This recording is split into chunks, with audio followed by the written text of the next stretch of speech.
अस्सलाम वालेकुम नाज़रीन, मैं हूं अरसलान खोखा और आप देख रहे हैं प्रोग्राम असल बात। आज ज़रा पाकिस्तान की सियासत पे बड़ी खुलकर बात करेंगे।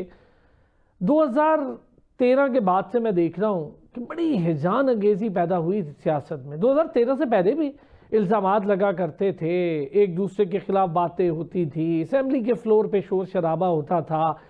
मुझे जो मेरी अब तक की उम्र है या जिसमें मैंने बजट देखे हैं, कभी ऐसा नहीं हुआ कि अपोजिशन ने खामोशी से बजट सुन लिया हो। आज भी ऐसा नहीं होता, लेकिन ये चीज़ इस हद तक तो रहती थी।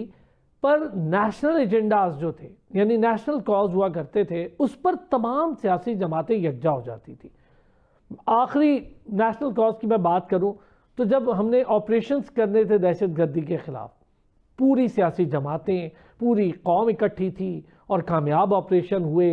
दहशत गर्दी का जड़ से खात्मा होना शुरू हो गया, बड़ा अमन व अमान आया, सुकून आया, सूबे तरक्की करना शुरू हो गए। 18वीं तरमीम के बाद सूबे खुद मुख्तार हैं तो वो तरक्की करना शुरू हो गए। विफाक और सूबों की कोऑर्डिनेशन अच्छी होना शुरू हो गई। कभी कभार हम देखते थे कि रेंजर्स के एक्सटेंशन को लेकर मामलात में थोड़ा तनाव आता था, लेकिन वो भी हल कर दिए जाते थे बातचीत के ज़रिए। और सियासी लोगों के बारे में कहा भी यही जाता है कि सियासत का तर्ज अमल या कल्चर यही होता है पूरी दुनिया में। मैं सिर्फ यहाँ की बात नहीं करूँगा, पूरी दुनिया में वो यही कल्चर और तर्ज अमल होता है कि एक दूसरे के साथ आप जुमलेबाजी भी करते हैं, मुखालिफत भी करते हैं, लेकिन नेशनल इश्यूज़ या नेशनल कॉज के ऊपर एक साथ खड़े होते हैं। फिर ये चलता रहा मामला और 2018 तक कभी वो बुरा तो कभी मैं ठीक, तो कभी वो चोर तो कभी ये चोर। हम यही सियासत देखते रहे और आखिर इस नहज पे पहुंचे कि 2018 के बाद से 2025 आ गया, इलेक्शन भी हो गए दो।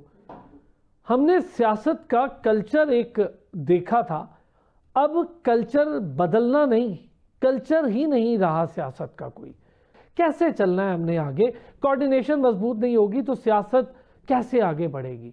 हमने तो अभी बल्दियाती इलेक्शन तक की बात करनी थी। हमने 28वीं तरमीम के बाद देखना था कि उसमें क्या होने जा रहा है और क्यों 28वीं तरमीम की ज़रूरत है। यहाँ तो मामलात ही अलग चल निकले।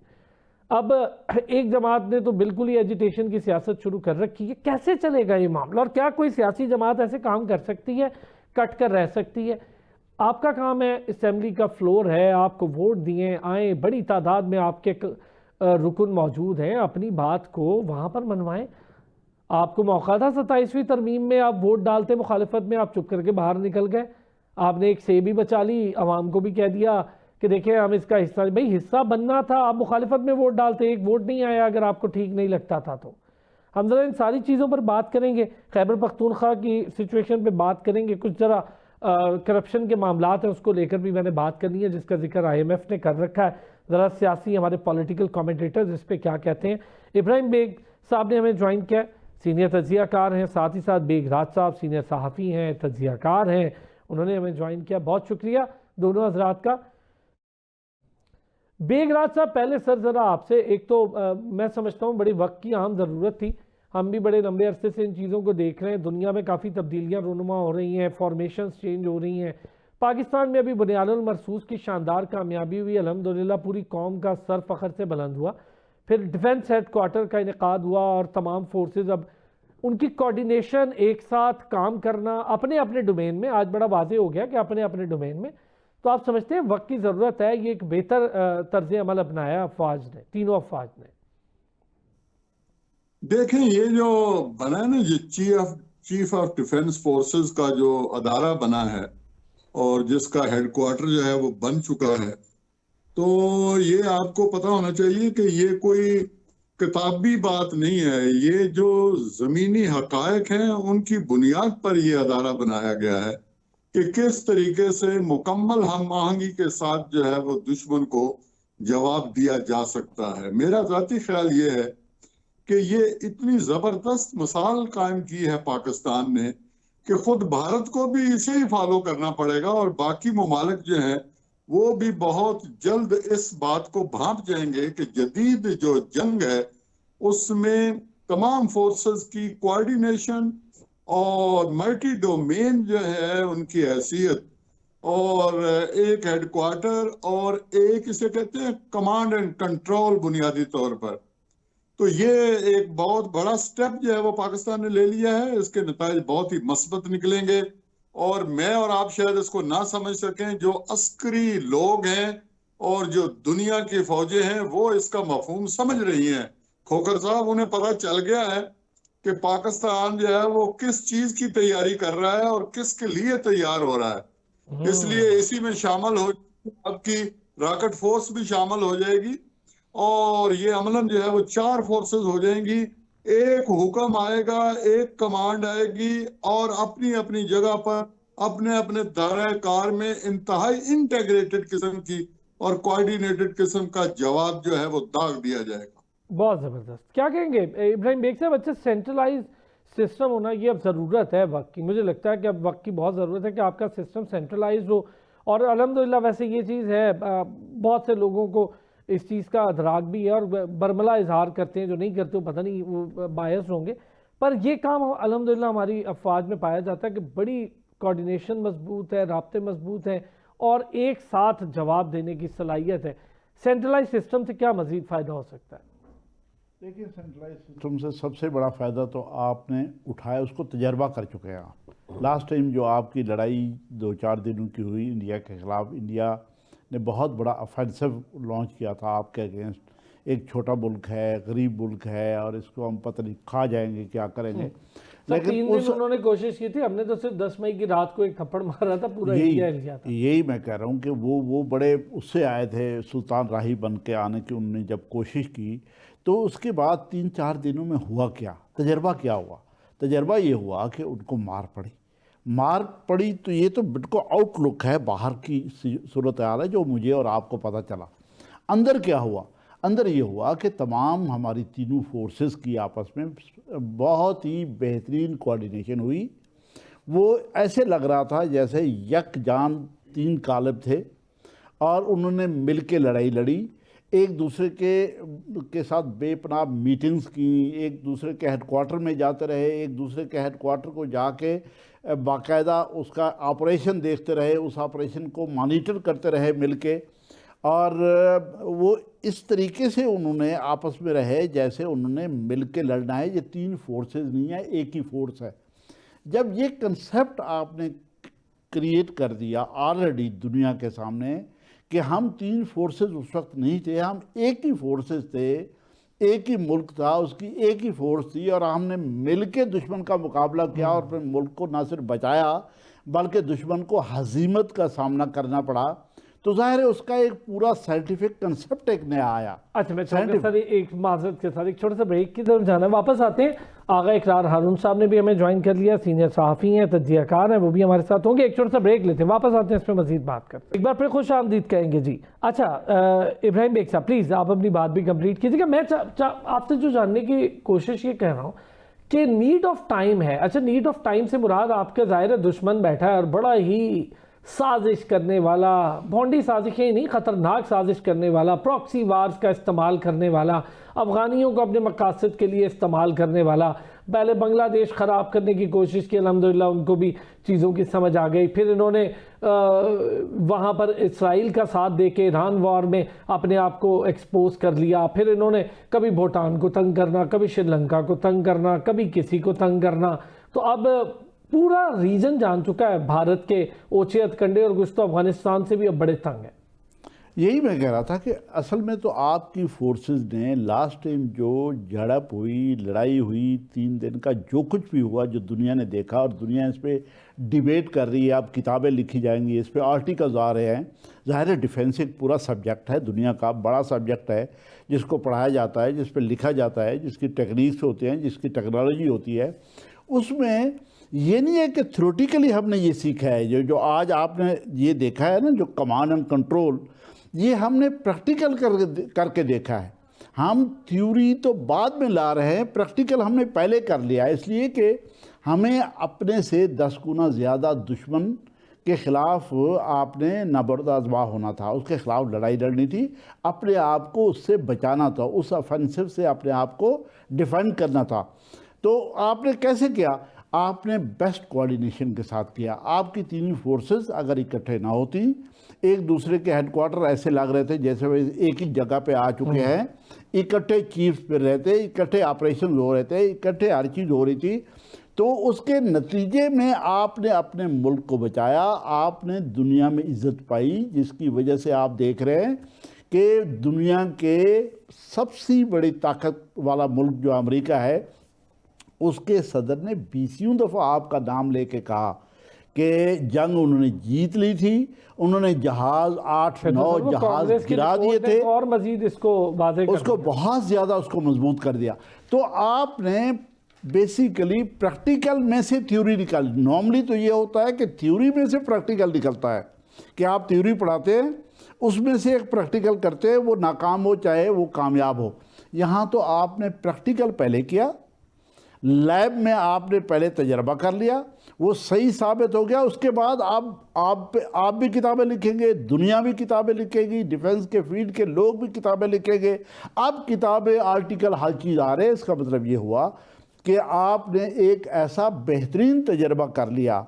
जब आपने बेहतरीन तजर्बा कर लिया तो उसका प्रैक्टिकल फिनोमेना भी तो होना चाहिए था ना।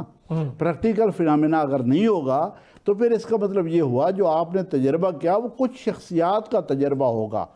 अगर आपने इदारे का तजर्बा बनाना है, अगर आपने पूरी मुल्क की फ़ोर्स का अलहदा से तजर्बे को बाकायदा आगे लेके जाना है, लॉन्ग रन इसको निभाना है, तो उसके बाद उसकी थ्योरी यही है, उसका प्रैक्टिकल उसके बाद का आफ्टरवर्ड भी यही है कि आपने उसको एस्टेब्लिश करना है, उस इदारे को एस्टेब्लिश करना है जिसका आपने कामयाबी के साथ दुनिया जहान के सामने तजर्बा किया।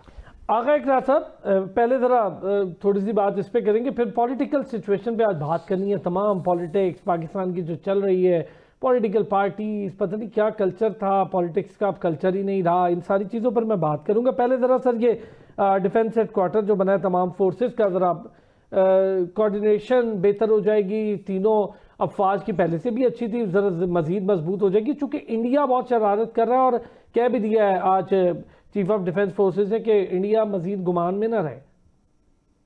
बहुत शुक्रिया। देखिए, बात यह है कि पाकिस्तान की जो फौज है वो डिजाइन हुई है ब्रिटिश फौज के ऊपर, क्योंकि हम और देखा जाए तो उनकी एक्सटेंशन थी यहाँ पे जब वो अपना पार्टीशन हुई है, हमारा वही स्ट्रक्चर है। लेकिन ये हमें ध्यान में रखना चाहिए, इवन ब्रिटिश आर्मी जो है 90 की दहाई में उन्होंने अपने स्ट्रक्चर चेंजेस की और उनमें उन्होंने एक डिफेंस कमांड इंट्रोड्यूस करवाया जो आज हमारी जो हम सेंटर डिफेंस की बात कर रहे हैं। इसी तरह आपने बार बार नाम सुना होगा, पढ़ा भी होगा, सेंटकॉम जी हाँ, खासकर 90 की दहाई से आप जी बिल्कुल, सेंट्रल कमांड सिस्टम जो है उनका, exactly, CENTCOM is a central command system. ठीक, तो ये अमेरिका की फौज में बहुत देर से है। मैंने ब्रिटिश से इसलिए बात शुरू की थी क्योंकि हमारा वो स्ट्रक्चर है, तो हमारी बेसिकली हमने स्ट्रक्चरल डेवलपमेंट्स की ही नहीं थी बहुत अरसे से, ऑलमोस्ट 40 साल हो चुके। तो अब ये अपना सिर्फ ये नहीं बल्कि अपना ऑस्ट्रेलियन फौज जो है उसमें भी सेंट्रल कमांड है। तो सेंट्रल कमांड का जो कॉन्सेप्ट है वो बहुत, और रशिया में भी सेंट्रल कमांड है और चाइना में भी आपको पता है जो है अपना जो कम्युनिस्ट पीपल्स आर्मी है वो भी सेंट्रल कमांड में काम करती है। तो हमें सेंट्रल कमांड की तरफ आना था, हम लेट हो रहे थे, और इंडिया की जब जंग हुई है तो उससे हमें ये अंदाजा हुआ कि अब हमें इसमें देर नहीं करना चाहिए। काम ऑलमोस्ट सबने बहुत पहले किया हुआ था, लेकिन चीज़ें बैक बर्नर पे पड़ी नहीं थी। तो इस अपना जंग ने हमें इमीडिएटली उनको बैक बर्नर से उठा के फ्रंट रो में लेकर आई और हमने वो बना दिया है। और यही दुनिया की हकीकत है कि जो एक आपका जिसको देखिए, सिर्फ तीन फौज की बात नहीं है, यानी कि एयरफोर्स, नेवी या अपना उसकी बात नहीं है। बात यह है कि आपके नए डोमेन्स बन गए, आपका साइबर डोमेन बन गया, आपका इलेक्ट्रॉनिक्स का पूरा एक डोमेन बन गया। देखिए, मुझे भी डिफेंस कॉरेस्पॉन्डेंट, मैं 90 की दहाई से डिफेंस कॉरेस्पॉन्डेंट हूँ। देखिए, ये बातें जब करने वाली होती नहीं है, ये तो उनके आप कह सकते हैं कि स्ट्रेटेजिक प्लानिंग का हिस्सा होती है और उन्होंने उस पर डिसीजंस करने होते हैं और उन्होंने कर लिए। मैं इस बात पे हैरान हूं, आप सोशल मीडिया की बात छोड़ें गोकर भाई, बुरा ना बनाइएगा, आपका मेन स्ट्रीम मीडिया की स्क्रीन के ऊपर ये गुफ्तगू हो रही थी जिसका कोई तुक नहीं बनता था। बिल्कुल ठीक है, मैं आपकी बात से एग्री हूँ कि सर ये चीज़ें इस वक्त दुनिया की ज़रूरत है। हम हैरान हूँ, हमें टेक्नोलॉजी की बात करनी चाहिए। अच्छा, सेंट्रल कमांड से हमें सबसे बड़ा फ़ायदा क्या है? अभी आपने देखा हालिया बुनियानुल मरसूस में हमारी तीनों अफवाज एक माइंड के साथ एक टाइम पे एक जैसा ज़बरदस्त प्लान करके दुश्मन को जवाब दे रही थी। 3 दिन वो उन्होंने जंग मुसल्लत करे रखी, चौथी रात को सिर्फ एक रात थी, पूरा इंडिया लरज उठा। दुनिया के अखबारात और दुनिया का टेलीविजन मीडिया से लेके मुस्तनद मीडिया और दुनिया के सबसे बड़े मुल्क का सदर आज तक उसके गुनगार है। बिल्कुल, मैं आपको छोटी सी मिसाल देता हूँ। आपने मुझे अंदाजा हुआ कि आपने भी डिफेंस बीट की भी है। मुझे एक बात बताएं कि जो एयर डिफेंस है, एयर डिफेंस तीनों अफवाज में है ना, ठीक है ना?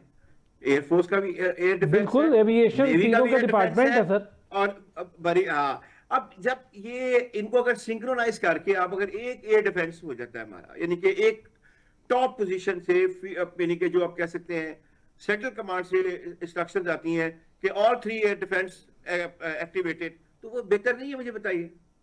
सही बात है। अच्छा, मैं ये जो बात है बेग साहब आपसे पूछना चाह रहा हूँ, क्या ये बहस होने वाली है? क्या ये होनी चाहिए? ये तो बनती भी नहीं है। ये ऑपरेशनल डिटेल्स की जरूरत नहीं है। बस जो बात आगा साहब ने कर दी पहले, वो ज्यादा मुस्बत है। बाकी जिन्होंने प्याली में तूफान उठाने की कोशिश की थी, उनकी प्याली भी टूट गई है और चाय उनके मुंह के ऊपर गिरी है, गर्मा गर्म जल गए हुए हैं। इसलिए छोड़े, आप कौम को मुबारकबाद दें कि जनाब हमारा जो है वो जॉइंट जो है वो सारी चीफ ऑफ डिफेंस फोर्सेस जो हैं, उन्होंने आज जो है वो उनको पेश किया गया वहां पर GHQ में, बहुत ट्रिब्यूट पेश किया गया। और उन्होंने जो बातें की, उन बातों के ऊपर हमें आना चाहिए। आज उन्होंने जो है वो एक रेड लाइन खींच दी है तालिबान रजीम के सामने कि या तो आप अपने मेहमान रख लें और या पाकिस्तान को रख लें। अच्छा बेग साहब, मैं चाहूंगा जरा चलें, अब सियासत पे बात हो रही है तो मैं जरा ये और अगला सेगमेंट पूरा आप लोगों के साथ इसी पे करना था। सर पहले जरा इस पे बात कर लेते हैं। इस वक्त आप जो सियासत देख रहे हैं, मैं 2013 के बाद की बात करूंगा, कल्चर था जो तब्दील होना शुरू हुआ 2018 से 25, इस बीच तो कोई कल्चर ही नहीं रहा। हमारी सियासत कैसी हो रही है? क्यों हो रही है इस तरह की सियासत? और इतनी हिजान अंगेजी, इतनी ज़्यादा सख्त जुमले, और मैं ना मानूं, मतलब कोई डायलॉग आपका कंप्लीट नहीं हो रहा। कोई बेहतर तरीके से पार्लियामेंट में मैं नहीं देख रहा कि कोई मुस्बत बहस हो रही हो, कोई अच्छी तकारीर हुई हो, कोई लोगों ने सुना हो कि जिनको वोट दिया है तो वो क्या कर रहे हैं। कि अभी 27वीं 28वीं तरमीम पे ये KP गवर्नमेंट या PTI के लोग बात कर रहे हैं। मैं तो उनसे यही पूछता हूँ कि भाई आप वोट दे देते उसकी मुखालिफत में, एक वोट नहीं दिया आपने, अब भाई मुखालिफत में वोट भी नहीं दिया, बात भी आप कर रहे हैं, ये कैसे हो सकता है? वो आपका सवाल बहुत ही बुनियादी है और बहुत ही अहम है, और इसके ऊपर जो है वो ज़ाहिर है बहुत सारी बहस हो सकती है। लेकिन खोखर साहब, मैं सादा सी मिसाल दूंगा। बाद औकात अपने घर के अफराद में एक बीच में से बंदा टेढ़ा निकल आता है, वो नशे का आदी हो जाता है, या कोई कातिल बन जाता है, या डाकू बन जाता है, या किसी गलत रास्ते पे चल पड़ता है। पूरे घर का अमन जो है वो तहबाला हो जाता है। लोग उसे संभालते रहते हैं, मनाते रहते हैं, कोशिश करते हैं यार ये मेन स्ट्रीम धारे में आ जाए, ये इस पूरे खानदान की बेहतरी के लिए काम करे। हमारी बदनसीबी है कि हमें एक जो है वो आपने एक टेढ़ा आदमी दे दिया, जिसने जो है वो काम माजी में वो हमारा कौमी हीरो भी था, उसने कैंसर हॉस्पिटल भी बनाया, सब कुछ बनाया, लेकिन किसी को अंदाजा नहीं था कि अनापरस्ती इस कदर हो जाएगी और नरगसियत की शिकार हो जाएगी शख्सियत इतनी बड़ी। मुझे तो अफसोस होता है, यकीन जाने मैंने 5 साल जो है वो उनके साथ गुजारे हैं, और मुझे तो बहुत ही दुख होता है कि जो नतीजा निकला वो क्या है कि वो सिर्फ मैं और मैं नहीं हूं तो कुछ भी नहीं है, और मैं हूं तो मैं हैरान रह गया वहां पर पेशावर के जलसे में ये सुनकर कि वहां एक संजीदा आदमी जो है वो इंटरव्यू दे रहा है। उसने कहा नहीं, अगर इमरान नहीं है तो पाकिस्तान भी नहीं है, इमरान है तो पाकिस्तान है। तो ये नफ्सियात जो है वो परवान चढ़ाई गई, और जिन्होंने चढ़ाई वो भी बाकायदा मुजरम है। उनका नाम कोई भी हो, उनके जिस्म पर जो है कपड़े किसी तरह के भी हों, और नवाज शरीफ ने बिल्कुल सही कहा है कि उनका भी एहतसाब होना चाहिए जो इस बीमारी को लेकर आए, जिन्होंने हमारे कौमी हीरो को बिल्कुल तबाह करके रख दिया। और वो कौमी हीरो से जो है वो बहुत बड़ा एक बीमारी बन गई इस मुआशरे के लिए, इस सियासत के लिए जिसका आप जिक्र कर रहे हैं। ये सियासत जहरीली कर दी है जनाब। आपके जो हमारे सबके कभी महबूब होते थे जनाब बानी साहब जो हैं, उन्होंने सियासत को अपनी जात की खातिर जहरीला कर दिया।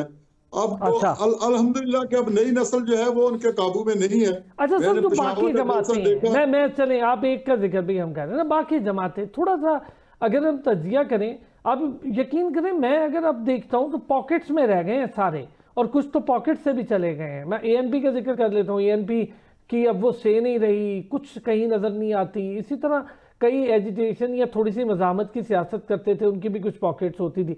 लेकिन ये जो कुछ हुआ है इब्राहिम बेग साहब 2018 से अब तक कोई कल्चर नहीं है। ये क्या सियासत देख रहे हैं हम, किस पे बात करें, यंगस्टर्स को क्या बताएं कि क्या हो रहा है पाकिस्तान में, क्या सियासत है ये? नहीं, आप बिल्कुल 100% सही कह रहे हैं। उसकी वजह ये है कि पॉलिटिक्स यहाँ पे बहुत डाउनग्रेड हुई है, बहुत नीचे गई है, डिक्लाइन की तरफ गई है। उसकी वजह यह है कि पॉलिटिक्स होती है सियासी पार्टियों के साथ, सियासी पार्टियाँ होती हैं लोगों के प्रोग्राम के साथ, मुल्क को कौम के लिए प्रोग्राम बनाने के एजेंडे के साथ। अब जिस मुल्क में सियासी पार्टियों के पास एजेंडा ना हो, वो एक आमरीत के तौर पे अपनी पार्टी चला रही हो, अफसोस के साथ कहना पड़ता है। और उनके पास अच्छा, वो कहकर भी यही आए हो कि बाकी पार्टीज जो हैं वो भी ऐसे आमरीत पे चल रही हैं, हम उसके खिलाफ। यही मैं कह रहा हूँ कि उनके पास लोगों का प्रोग्राम ना हो, लोगों के लिए कोई मंशूर ना हो, मंशूर बनाए तो उस पर अमल ना करें, पार्टीज़ कंप्रोमाइज़ हो जाएं, पार्टीज़ हुकूमतें बनाएं तो हुकूमतें चला ना सकें, अगर वो अपोजिशन में हूँ तो सही मानों में अपोजिशन ना कर सके, तो उसके बाद पॉलिटिक्स कहाँ जाएगी? खोखर साहब आप मुझे बताएं। देखें, अगर किसी मुल्क में पॉलिटिक्स ने होना है, जो कि बहुत ज़रूरी है मुल्क को चलाने के लिए, चूँकि मुल्क एक सियासी इकाई होते हैं, मुल्क पॉलिटिकल एंटिटी होते हैं, उनको पॉलिटिकली चलाया जा सकता है और कोई तरीका नहीं है। उसका एक ही तरीका है कि पॉलिटिकल पार्टीज़ का मजबूत होना, उनका आज़ाद होना, उनके पास लोगों का प्रोग्राम होना, और उस प्रोग्राम को बाकायदा बाद में हुकूमतों में, चाहे वो अपोजिशन में हों, दोनों बहुत अहम होते हैं, आके इम्प्लीमेंट करना।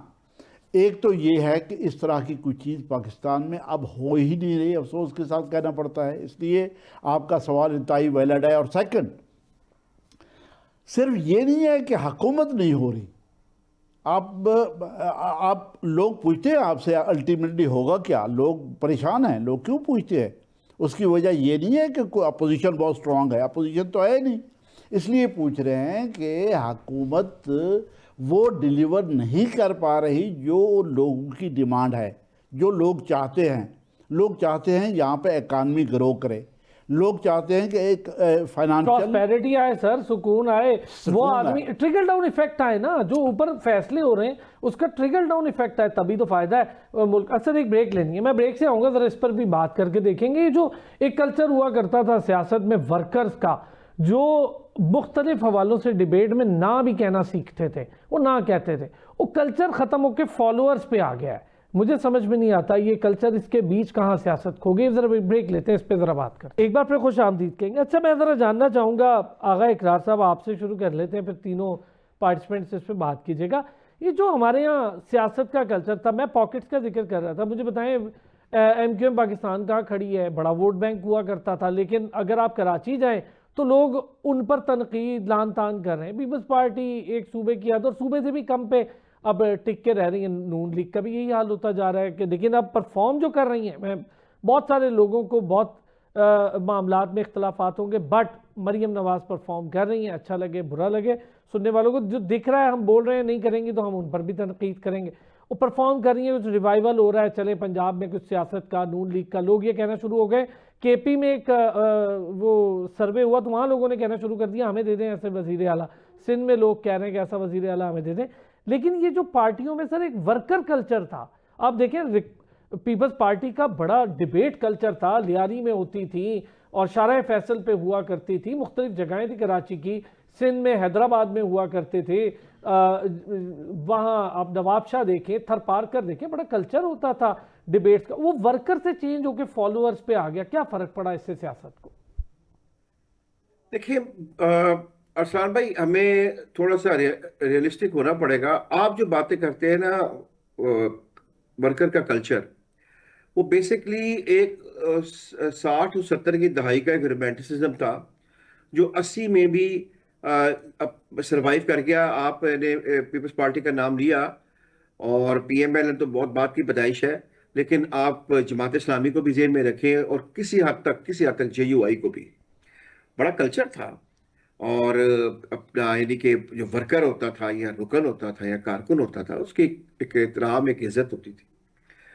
ये रोमांटिसिज्म जो है ना, बड़ी मेहनत से हमने खत्म किया है, काफी इन्वेस्टमेंट उसके ऊपर की है हमने। अगर आप कराची के मुझे है, तो कराची से बात शुरू कर देता हूँ। कराची में पाकिस्तान पीपल्स पार्टी और जमात इस्लामी दो बड़ी पॉलिटिकल पार्टीज होती थी। उनका वर्कर होता था, वो लड़ते झगड़ते भी थे। फिर वहाँ पे एक अपना तजर्बा करके एक हाइब्रिड क्रिएचर पैदा किया गया, और उसका मकसद था दोनों पार्टीज को तबाह बर्बाद कर देना।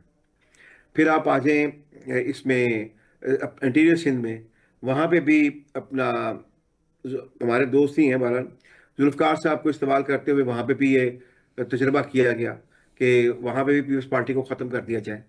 अब आप पंजाब में आ जाएं, पंजाब में एनएमए से क्यों निकाली गई, तो शीन भी निकालने की कोशिश की गई, पीपल्स पार्टी में पैट्रियट निकालने की कोशिश की गई, जमात इस्लामी और जेयूआई से बचे रहे, बाकी हर में से कुछ ना कुछ निकालने की कोशिश की गई। और पता चला कि वर्कर की कोई हैसियत नहीं है। आप 4 या 5 इलेक्टेबल को इकट्ठा कर लेते हैं। मुझे याद है पैट्रियट जिस दिन बनाई गई थी मैरियट में, हमें कहा गया था स्टैंड पे रहे, बहुत बड़ी कोई डेवलपमेंट होनी है, तो हम मैरियट पे बैठ के चाय पी रहे थे, तो वो काफ़ी लेट हो गया था। पहले 4:30 बजे होना था, फिर हमें 7 बजे हुआ था कि वहाँ से आप पकड़ लाएं जो इलेक्टेबल्स हैं 20, 25, 30, 50, और आप एक नई पॉलिटिकल पार्टी बना के इलेक्शन में चले जाओ, जीत जाए। और यही हुआ, ये डिजाइन ही यही था। तो फिर वर्कर कहाँ रह गया? वर्कर से इलेक्टेबल्स पे बात चली गई, पता चला कि वर्कर की कोई हैसियत नहीं है, ये इलेक्टेबल्स है, इनसे चले। फिर बात उससे भी आगे बढ़ गई, जब नया पाकिस्तान बनाना था उसमें कहा गया कोई मसला, नया पाकिस्तान बनाना है, आप बताएं जी कितने बंदे चाहिए, 211? नहीं, चले जी 177 पहले ले आते हैं जी। आपने रातों रात मुख्तलिफ पॉलिटिकल पार्टी के साथ लोगों को इकट्ठा करके, इधर से अपने जुबैदा जलाल उठाते हैं, इधर से आप अपना चौधरी उठाते हैं, उधर से आप वाले उठाते हैं। आपने कहा कि ए बंदे ने एलो जी फड़ लो, चलो बिस्मिल्लाह करो, कब चलाइए। फिर उसके इलेक्टेबल्स का भी मामला खत्म हो गया कि ना कोई हैसियत नहीं है इलेक्टेबल की। ये है जी पाकिस्तान की हैसियत और हकीकत, माने या ना माने। एक छोटी सी चीज सर, ये जो स्ट्रक्चर होता है ना, मैं चाहता ये हूं कि आपसे जो पूछना चाह रहा हूं वो ये कि स्ट्रक्चर गिर गया है धड़ाम से, तो आपको लगता है कि, मैं ये समझता हूँ बहुत सारों को हम हमेशा कहते हैं जी उसने ये कर दिया, इसने ये कर, ये पॉलिटिकल जमातों ने खुद बहुत खराबी की है ना, अपने स्ट्रक्चर में खुद मौका और गुंजाइश पैदा की है ना, गैप पैदा किए हैं, अपने स्ट्रक्चर को मजबूत नहीं किया, नीचे तक तो ट्रिकल डाउन इफेक्ट है नहीं, इलेक्शन का सिस्टम है नहीं प्रॉपर, बल्दियात वो खाली बैठी है, सारे टिके हुए बल्दियात पर हैं कि जी हम आपकी नाली बनवा देंगे, सड़क बनवा देंगे, वो एमपीएस हैं, मैंने इसने पकड़ लिए काम। तो स्ट्रक्चर तो हमने खुद तबाह किया है ना, इस पे दूसरों पे इल्जाम नहीं लगाना, खुद अपनी सिर्फ जमातों की बात कर रहा हूं मैं।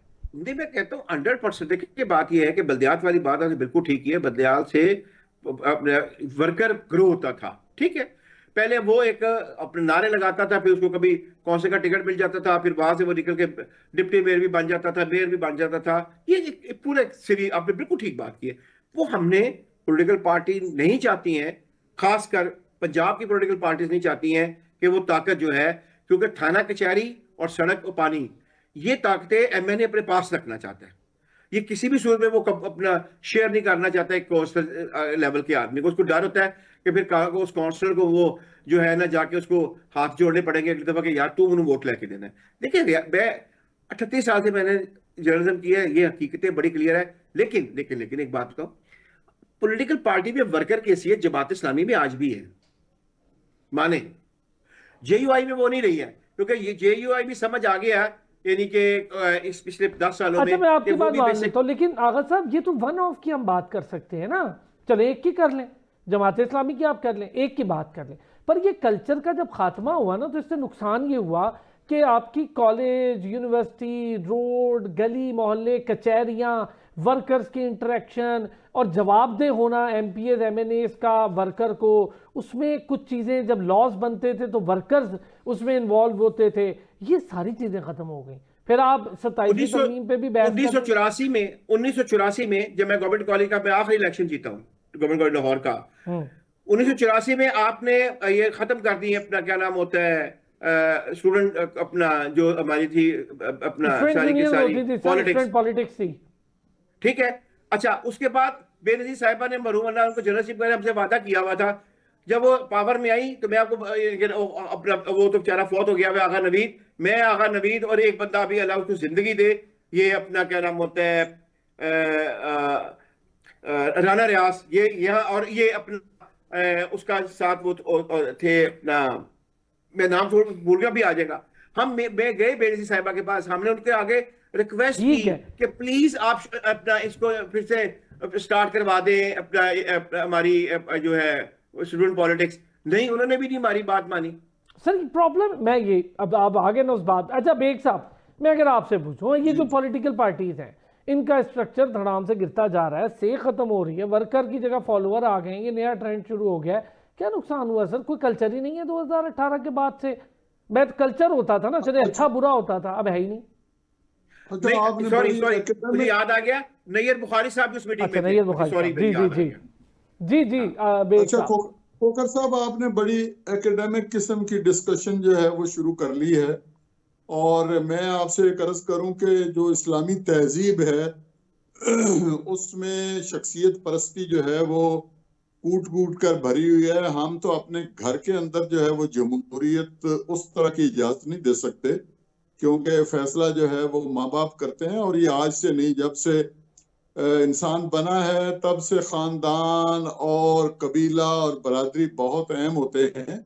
इसलिए मेरा ख्याल ये है कि शख्सियात के इर्द गिर्द सारी सियासत घूमती है, बर्र-ए-सग़ीर के अंदर और पाकिस्तान के अंदर और इस्लामी मुआशरों के अंदर। मैं इसमें एक ऐड करवाना चाहूंगा बेग साहब, एक चीज ऐड करें, वो जो शख्सियात के गिर्द सियासत घूमती है, आपने वालिदैन का जिक्र, वो तरबियत भी तो करते हैं। नहीं, वो एक अलग बात है कि वालिदैन जो है वो तरबियत करते हैं या नहीं करते, और शख्सियत करती है या नहीं करती। लेकिन खोकर साहब, एक बात आपको बता दूं, यहाँ बड़े तजुर्बात हुए, लेकिन वोट जो है वो फिर भी भुट्टो के नाम पर ही मिलता है। वोट नवाज शरीफ को ही मिलने हैं, मौलाना फजल रहमान को ही मिलना है।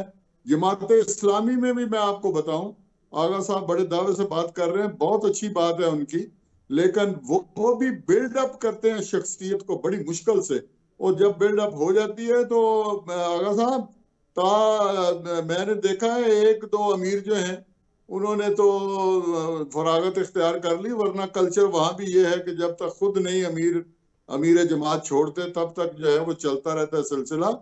इसलिए कि शख्सियत बिल्डअप करने पर बहुत मेहनत लगती है, बहुत वसाइल लगते हैं, और बहुत से जो है वो पापड़ बेलने पड़ते हैं, तब जाकर वोटर जो है वो अट्रैक्ट होता है। तो मेरा ख्याल है हमें इसके, मैं ये नहीं कह रहा कि जो आगा साहब कह रहे हैं वो गलत है या आप जो कह रहे हैं गलत है, लेकिन ये भी ध्यान में रखें, ये भी एक तल्ख हकीकत है जो हमारी इस्लामी तहजीब में ठीक हो गया, लेकिन स्ट्रक्चर पे तो बात वहीं रह गई बेग साहब, स्ट्रक्चर वाली बात वहीं रह गई। कहाँ गया वो स्ट्रक्चर जो सियासी जमातों का था, क्यों हिल के रह गया? कल्चर का ताल्लुक जो है हालात से होता है, कल्चर कोई किताबों में लिखा हुआ नहीं होता। ये जो सियासी कल्चर जिसकी आप बात कर रहे हैं, ये आइडियलिज्म होता है, और आइडियलिज्म मुआशरों के अंदर ज्यादा देर जो है वो जड़ पकड़ नहीं सकता। ठीक हो गया, लेकिन सर कोई सिस्टम तो होता है इब्राहिम बेग साहब। अब हमारी कोऑर्डिनेशन देखें आप, किसी एक नेशनल एजेंडा, नेशनल कॉज को लेकर तमाम पार्टीज एक जगह इकट्ठी नहीं हो पा रही, ये तो हाल है अब हमारा। देखिए, बात ये है कि ये क्वेश्चन बार बार आ रहा है, बिल्कुल ये बड़ी अच्छी बहस आपने की है। होता ये है कि जो वर्कर्स होता था वो पार्टी के साथ सेकेंडरी तौर पे होता था, प्राइमरली वो प्रोग्राम के साथ होता था। पार्टी का एक मंशूर होता था, पार्टी का एक आइन होता था, पार्टी का एक प्रोग्राम होता था। पाकिस्तान एक मुल्क है, इस मुल्क में पीपल्स पार्टी आई, जिन जिन लोगों को भुट्टो साहब के प्रोग्राम ने इम्प्रेस किया, जिन्होंने उनको अट्रैक्ट किया, वो उसके साथ हो गए। वो बेसिकली तो वो सारे के सारे वर्कर्स उस प्रोग्राम के लिए लड़ रहे थे, उस आइन के लिए लड़ रहे थे। वो चाह रहे थे कि ये जो कुछ भुट्टो साहब कह रहे हैं, रोटी कपड़ा और मकान, ये मिलेगा, ये मेरी ज़रूरत है। भुट्टो साहब के साथ दुकानदार तो नहीं था ना, भुट्टो साहब के साथ कोई इंडस्ट्रियलिस्ट तो नहीं था ना। नहीं, वो तो खिलाफ रोटी हो गए थे कपड़ा बाद और में। मकान पे वो तो ज़ाहिर है एक आम आदमी ने होना था। नेशनलिज्म की पॉलिसी पे खिलाफ हो गए थे। इसलिए देखें, वर्कर जो है, वर्कर का कल्चर उस वक्त होगा जब पार्टी मजबूत होंगी, पार्टियों के प्रोग्राम होंगे, पार्टियों का कल्चर होगा, पार्टियों का आइन होगा, पार्टियों का मंशूर होगा, और फिर वो पार्टीज जब हुकूमतों में आएंगी उस पर आके अमल करेगी। Exactly, जब आपने यही बात। ब्यूरोक्रेटिक सेटअप बना दिया, जब आपने फ्यूडल सेटअप बना दिया पार्टीज का, तो वर्कर का क्या काम रह गया है? आप बंदे हायर करें, अपना काम निकालें और जाए। यही कुछ हो रहा है। और इंतहाई दुख की बात है कि मुल्क, स्टेट पॉलिटिकल एंटिटी होती है, उसमें अगर पॉलिटिकल पार्टीज कमज़ोर हो जाए, गो के उसमें माशाल्लाह 3-4 बड़े लंबे मार्शल लॉज, उनका भी बहुत बड़ा हाथ है पॉलिटिकल पार्टीज को कमज़ोर करने में।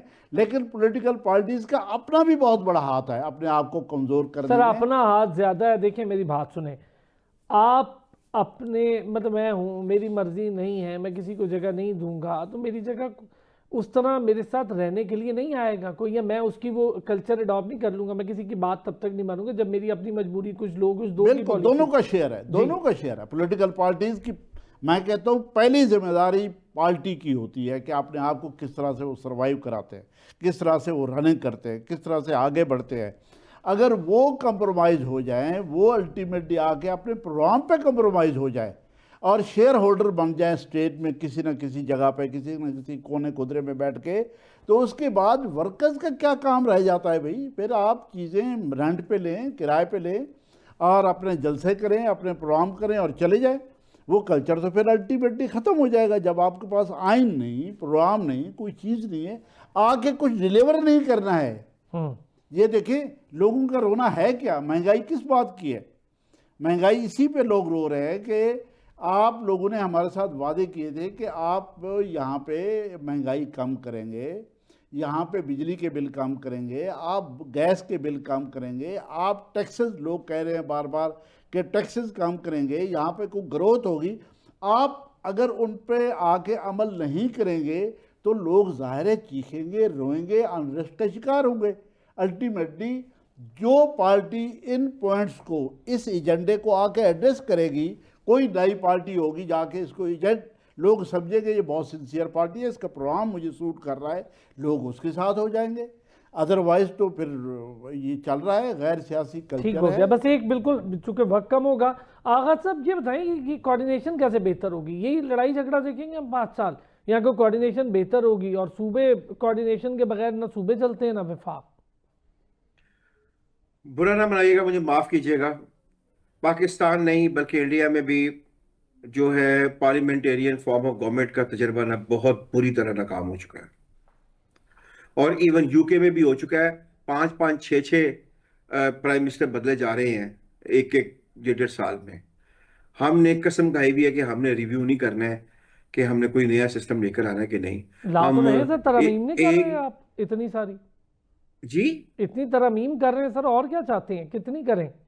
ये तरमीम स्ट्रक्चरल नहीं है ना, ये तो डिमांड एंड सप्लाई की है, ये सारी डिमांड एंड सप्लाई की। ठीक हो गया, चलें सर, वक्त वक्त कम था, पर आज डिबेट जरा मैं चाहता था पूरे हमारे कल्चर पे एक हो जाए पॉलिटिकल। बड़ी डिटेल डिस्कशन हुई पाकिस्तान के पॉलिटिकल स्ट्रक्चर को लेके जो अब बहुत हिल गया है। आगा इकरार हारून साहब का बहुत शुक्रिया, इब्राहिम बेग साहब का बहुत शुक्रिया, बेग राज साहब का बहुत शुक्रिया। एक ब्रेक लेंगे, ब्रेक से वापस आएंगे तो बात करेंगे एआई को लेकर। एआई टेक्नोलॉजी कैसे दुनिया में आगे बढ़ रही है और कैसे काबू पा रही है, क्या कुछ जॉब्स खा रही है या नहीं, इस पर भी बात करेंगे। हम कहाँ पर खड़े हैं एआई में, और ज़रा इस पर भी बात करेंगे। हमारी एआई पॉलिसी हमें कहाँ लेकर जा रही है, पाकिस्तान में जो स्किल डेवलपमेंट हो रही है उसका क्या मेहार है, दुनिया से हम आहंग हैं या नहीं है, कहाँ पर खड़े हैं, इस पर बात करेंगे एक ब्रेक के बाद। एक बार फिर खुश आमदीद कहेंगे जी, मैंने जैसा कि कहा था ब्रेक से वापस आएंगे, एआई को लेकर बात करेंगे। एआई एक्सपर्ट अहमद मंजूर साहब हमारे साथ मौजूद हैं, बड़ी डिटेल डिस्कशन करनी है। अहमद साहब बहुत शुक्रिया, आपने ज़रा वक्त निकाला। आज ये बड़ा अहम टॉपिक होगा हमारे सुनने वालों के लिए भी, हमारे लिए भी, मेरे अपने लिए सीखने का बड़ा अमल होगा इसमें। सर ज़रा बताएंगे, कौमी एआई पॉलिसी मंजूर हुई, क्या फ़र्क पड़ेगा इससे हमारी तरक्की में एआई की? जज़ाकल्लाह सर, सबसे पहले तो मुझे इनवाइट करने के लिए और इस टॉपिक को डिस्कस करने के लिए, बिकॉज ये एक ऐसा टॉपिक है जिसको ना नॉर्मली लोग बस इसको बज़वर्ड की तरह लेते हैं, लेकिन thank you very much for that. अच्छा देखें, बेसिकली किसी भी चीज की पॉलिसी इसलिए बनाई जाती है कि आप उससे बेहतरीन कोई फायदा उठा सकें।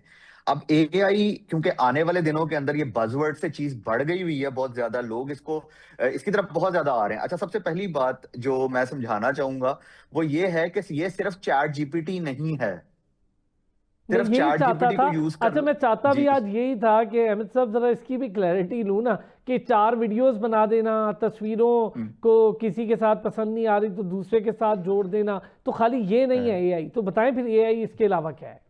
देखें, सबसे पहली मजे की जो बात है ना, जो मैं बात कर रहा था, माशाल्लाह आपने भी उसमें एडिशन किया, वो ये कि सिर्फ चैट जीपीटी वीडियोस को ऊपर से नीचे ले लेना, वो जो है फिल्टर यूज करके पिक्चर से अपने जो है चेहरे को चेंज कर लेना, ठीक है। जैसे आजकल के बच्चे वो एक सॉफ्टवेयर यूज करते हैं गालबन स्नैपचैट का, जिसके अंदर वो क्या करते हैं जी, अपनी पिक्चर ले लेते हैं, और मेरे जैसे बंदे की भी, एक तो मेरे जैसा बंदा माशाल्लाह गोरा चिट्टा आना शुरू हुआ था, ऊपर से उसकी लिपस्टिक भी लग जाती है, लोगों को समझ ही नहीं आती कि ये सही। क्या चीज है, ठीक है। अच्छा, 3 टेक्नोलॉजी ना जिन्होंने दुनिया को चेंज करके रख देना आगे चल के कुछ अरसे में। हमेशा मैं बात करता हूं कि ट्रायंगल, अगर लोगों को पता हो ना, ये दुनिया की सबसे पावरफुल स्ट्रक्चर है असल में, जो ट्रायंगल होता है। तो ट्रायंगल बन रहा 3 टेक्नोलॉजीज का, जिसमें नंबर 1 है आईओटी, इंटरनेट ऑफ थिंग्स, जिसके अंदर आप चीजों से बात कर पाएंगे, चीजें आपसे बात कर पाएंगी। जैसे हम रिमोट कंट्रोल के थ्रू चीजों को चला लेते हैं, या आप किसी जगह जाते हैं तो शॉपिंग होती है, तो वहां पे जो है ना बार कोड के थ्रू आपकी चीज को ऐड या डिलीट किया जा रहा होता है, ठीक है, किसी भी जगह शॉपिंग पे जाते हैं, दैट इज आईओटी। उसके बाद दूसरी चीज आती है ब्लॉकचेन। सबने उसका नाम सुना होगा आजकल के जी, जो क्रिप्टो की बैक साइड पे जो टेक्नोलॉजी चल रही है, दैट इज ब्लॉकचेन। उसको यूज किया जाएगा आपके पूरे डेटा को सेव करने के लिए। और तीसरी टेक्नोलॉजी है दैट इज एआई, यानी आर्टिफिशियल इंटेलिजेंस, जिसने आपकी लाइफ को असल में प्रोडक्टिव बनाना है बहुत ज्यादा। अब उसके अंदर ये है कि जैसे सपोज कर लेते हैं, अभी चले एक छोटी सी मिसाल ले लेते हैं सबको समझाने के लिए, कि चैट जीपीटी जो है उसने असल में क्या किया है, यानी उसने असल में लोगों की जिंदगी को आसान किया ना। पहले आप गूगल करते थे, चीजें करते थे, तो आपको वो चीजें पढ़नी पड़ती थी, और फिर आप जो है ना एक डॉक्यूमेंट बना पाते थे। आज वो डॉक्यूमेंट जो है विद इन सेकेंड्स जो है ना वो बन जाता है। मैं इसमें एक चीज ऐड करना चाहूंगा अहमद साहब। जी क्या जी। आप बतौर टेक्नोलॉजी एक्सपर्ट ये समझते हैं कि ये जो फिनोमेना है, ये इंसानियत, जो इंसान है उसकी अपनी स्किल्स पर बहुत मिट्टी भी डाल रहा है? पहले हम नहीं, पढ़ते थे, actually- चीजें याद होती थी, हाँ। हमें चीजें पता होती थी, अब तो मुझे स्पेलिंग की भी जरूरत नहीं होती कि मैं ठीक कर रहा हूं या नहीं। देखें, हम हमेशा एक्चुअली ना आपकी इस बात से भी बड़े मजे की बात, अभी रिसेंटली एक जगह पे डिस्कस हो रही थी कि हमने ना इंग्लिश को समझ लिया हुआ है कि शायद जो है ना वो आपको ऊपर और नीचे डेजिग्नेशंस को और चीजों को करने के लिए ना वो पहचान बनती है। असल में इंग्लिश एक स्किल है, छोटी सी बात है, पूरी दुनिया बोलती है। कल मेरी एक बड़े प्यारे दोस्त ने एक बात की, कहते हैं अंग्रेजों को अगर यानी आप उनके सामने इंग्लिश नहीं बोल सकते ना, तो आपकी इज्जत कैसे कम होती है? उनसे कहो उर्दू बोले हमारे सामने, तो उनकी भी फिर इज्जत कम होनी हाँ, चाहिए। That's a right, skill, language is a skill. That's a skill. हाँ। तो लैंग्वेज इज अ स्किल। अब होता यह है कि देखें, कोई भी चीज, जैसे किसी भी चीज के आने से नई चीज, जैसे कैलकुलेटर आए तो मैथमेटिशियंस कम नहीं हुए, उन्होंने और क्रिएटिवली काम करना शुरू कर दिया। इसी तरह एआई से देखें, एक जैसे मिसाल के तौर पे एक छोटा सा यूज केस आपके सामने रखता हूं। मेरे ख्याल में जिस बंदे ने एमबीए एचआर किया हो ना, या एचआर की कोई भी बड़ी डिग्री हो उसके पास, उसका काम सीवी छांटना नहीं है असल में। उसका काम है कि वो आपके बंदे का बेहतरीन तरीके से इंटरव्यू लेके आपको सिर्फ 2 बंदे शॉर्टलिस्ट करके दे, और उनमें से एक आप चूज करके कंपनी के अंदर रख लें। तो ये दूसरा जो क्लरिकल काम है वो एआई के थ्रू जल्दी हो जाएगा। जैसे चलें एक और मिसाल लेता हूं, आजकल सारी दुनिया ने टेस्ला का नाम या ड्राइवरलेस कार्स का नाम हर बंदा सुनता है।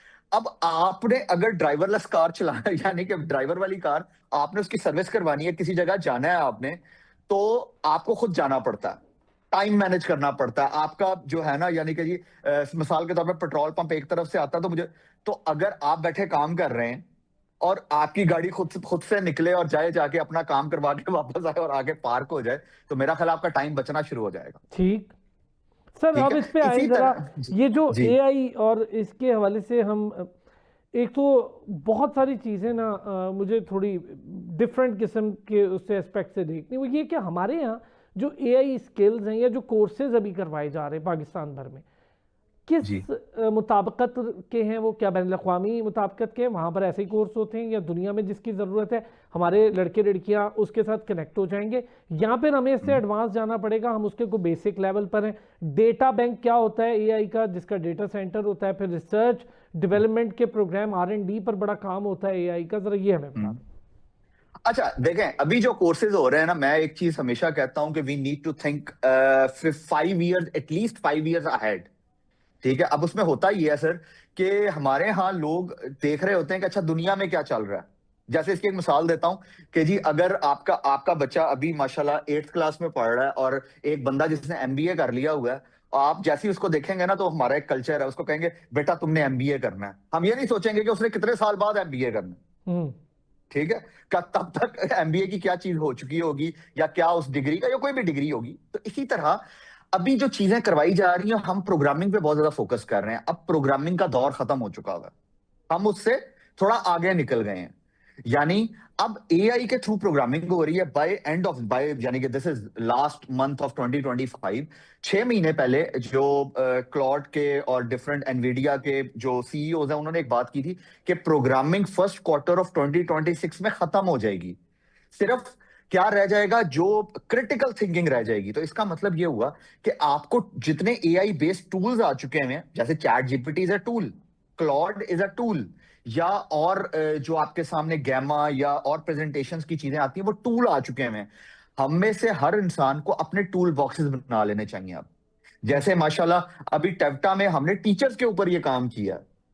यानी उन्होंने हमें क्या कहा कि जी आप टीचर्स को बताएं कि कैसे वो, जैसे वो एक लेसन प्लान बनाते हैं, उनका पूरा दिन उस काम में लग जाता था। ठीक। आज एआई के थ्रू, नॉट चैट जीपीटी, लेकिन थोड़ी सी रिसर्च करने के बाद आप बताएंगे मुझे ये चीजें चाहिए, तो आप लेसन प्लान अब लेसन प्लान बनाना एक बड़ा क्लरिकल टाइप का काम है। ठीक है। इसी तरह और अब आप थाउजेंड्स ऑफ जो है लाइन का आपने कोड लिखना है, तो व्हाई नॉट वो एआई लिख दे उसके अंदर, फिर आप अच्छा, सिर्फ थोड़ा सा क्रिएटिविटी ये पे भी काम करें। बताइएगा अहमद साहब, क्या एआई ह्यूमनॉइड या रोबोटिक इंजीनियरिंग के साथ भी कनेक्टेड है? जी देखें, आने वाले दिनों के अंदर तमाम चीजें आपस में, जैसे मैंने आपको 3 टेक्नोलॉजीज का एक ट्रायंगल बताया, तमाम चीजें जो हैं वो आपस में कनेक्टेड होंगी। जितनी भी आने वाली चीजें हैं, जैसे ये जो driverless car, it's also robotic thing ना। तो अब आपकी जो फैक्ट्रीज हैं वो एआई बेस अगर कर दी जाएं, तो वो हमारे यहाँ नॉर्मली एक चीज कह जाती है, नहीं जी वो हमारी जॉब खा गया, वो ये हो गया। वो जिन लोगों ने ग्रो नहीं करना होता ना, उनके पास बहाने फिर 50,000 होते हैं चीजों के, वो खुद ग्रो नहीं करना चाहते होते, तो वो कहते हैं कोई दूसरा क्यों कर रहा है।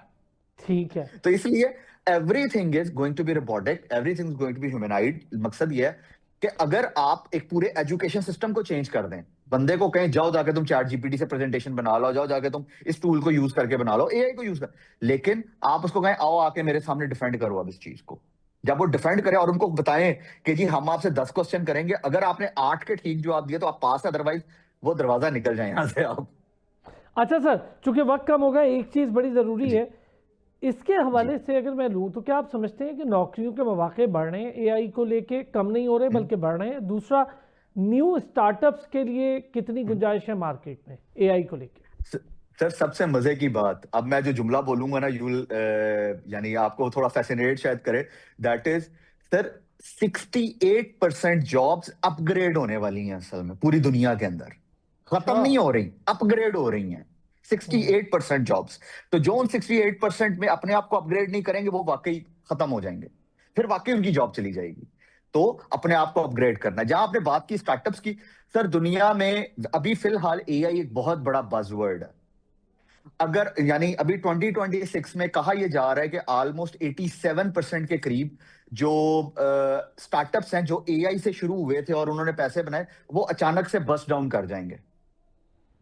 लेकिन इसके अलावा जो खड़े रहेंगे अपने, वो जिसको कहते हैं ना, जो प्रोडक्टिव काम करते रहेंगे, जो एक इम्पैक्ट डालते रहेंगे, वो सरवाइव कर जाएंगे सर आगे। ठीक हो गया, यानी स्टार्टअप्स की जगह है, लेकिन आपको रोजाना की बुनियाद पे हम आहंग होना है उस टेक्नोलॉजी के साथ जो दुनिया में एक नई तब्दीली का बायस बन रही है। अहमद मंजूर साहब, थैंक यू सो मच। आपको इंशाल्लाह फिर कभी इस पे ज़हमत देके मजीद सवालात भी करूंगा जो बड़े जहन में, वक्त की कमी थी। एआई एक्सपर्ट हमारे साथ मौजूद थे। नाज़रीन आपका भी शुक्रिया, कल फिर होती है आपसे मुलाकात, अपना ख्याल रखिएगा।